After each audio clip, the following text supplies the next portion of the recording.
भारत जैसे लोकतंत्रात्मक देश में जब बच्चियों को, छात्राओं को जब वो छुट्टियों के बाद अपने हॉस्टल में जाती हैं तो उनको यूपीटी टेस्ट करवाना पड़ता है, यानी प्रेगनेंसी टेस्ट करवाना अनिवार्य होता है। तो यह शर्मसार करने वाली बात है। जी हाँ, मेरा नाम विवेक है और द वार्ता के इस प्रोग्राम में आपका बहुत बहुत स्वागत है। एक दिल दहलाने वाली, शर्मसार करने वाली एक घटना उभर कर सामने आ रही है। उस घटना में यह बताया गया है कि महाराष्ट्र के पुणे का एक सरकारी दलित छात्रावास है, जिसमें जब लड़कियां छुट्टी के बाद हॉस्टल में आती है तो उनको प्रेगनेंसी टेस्ट करवाना पड़ रहा है और प्रेगनेंसी टेस्ट न करवाने पर उनको हॉस्टल में घुसने और जाने की अनुमति नहीं दी जा रही है।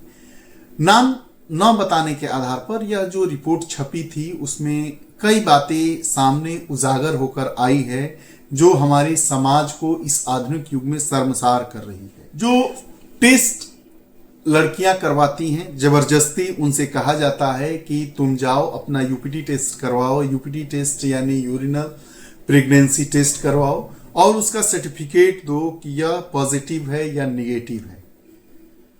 और अगर सपोज करिए कि वह छात्राएं साल में 2 बार, 3 बार, 4 बार छुट्टियों के लिए जाती हैं और बार बार जब इस प्रकार के टेस्ट करवाने पड़ते होंगे तो उनके मन में किस प्रकार की भावनाएं उनको आहत करती होंगी और वो अंदर अंदर झकझोर कर रह जाती होंगी। क्या यह अच्छी बात है हमारे इस राष्ट्र के लिए, हमारे देश के लिए, हमारे समाज के लिए और उन आदिवासी छात्राओं के लिए जिनको इन विकट और घिनौने परिस्थितियों से जूझना पड़ता है। जब लड़कियां आती हैं तो उनको हॉस्टल की तरफ से किट दिया जाता है, सरकारी हॉस्पिटल में वो सब जाती हैं, टेस्ट करवाती हैं और टेस्ट का खर्चा भी 150 से 200 रुपया उन्हीं को।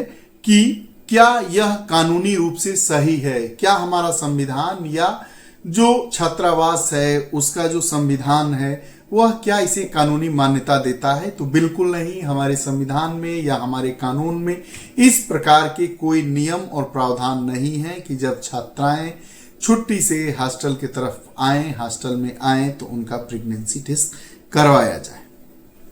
इस पर प्रशासन क्या कह रहा है? तो आदिवासी विकास विभाग कह रहा है कि ऐसा कोई टेस्ट नहीं करवाया जाना चाहिए जैसा कि महाराष्ट्र के पुणे में सरकारी दलित छात्रावास में लड़कियों का करवाया जाता है। स्टूडेंट संगठनों ने भी इसका विरोध किया है, लेकिन प्रश्न कई हैं जो हमें सोचने के लिए मजबूर कर देते हैं। कुछ घटनाएं ऐसी हैं जो सामने आती हैं और उससे अनेकों ऐसी घटनाएं जो हम लोगों के सामने नहीं आ पाती हैं, कुछ डर से, कुछ सामाजिक लिहाज से, कुछ ऐसी स्थितियां, ऐसी घटनाएं उत्पन्न करती हैं जो हमें बार बार ऐसे मुद्दों पर सोचने के लिए मजबूर करती है।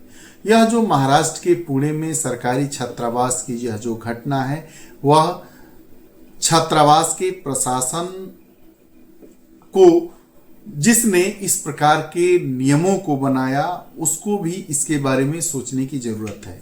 ऐसी घटनाएं, ऐसी क्रियाएं, ऐसे जो बातें हैं वह उभर कर सामने आती ही रहेंगी, लेकिन इस पर हमें सोचने की जरूरत है क्या हम आधुनिक भारत में, आधुनिक युग में जी रहे हैं और इस प्रकार के अगर हम टेस्ट करवाते हैं तो उन लड़कियों पर, उन छात्राओं पर इसका मानसिक असर क्या पड़ता होगा, उनको लोग किस नज़रों से देखते होंगे, उनके परिवार के लोगों को जब इसके बारे में पता चलता होगा तो क्या वह अपने अगले बच्चे को या अपने पड़ोस के बच्चों को भेजना चाहेंगे हॉस्टल में? इस पर भी सोचने की ज़रूरत है।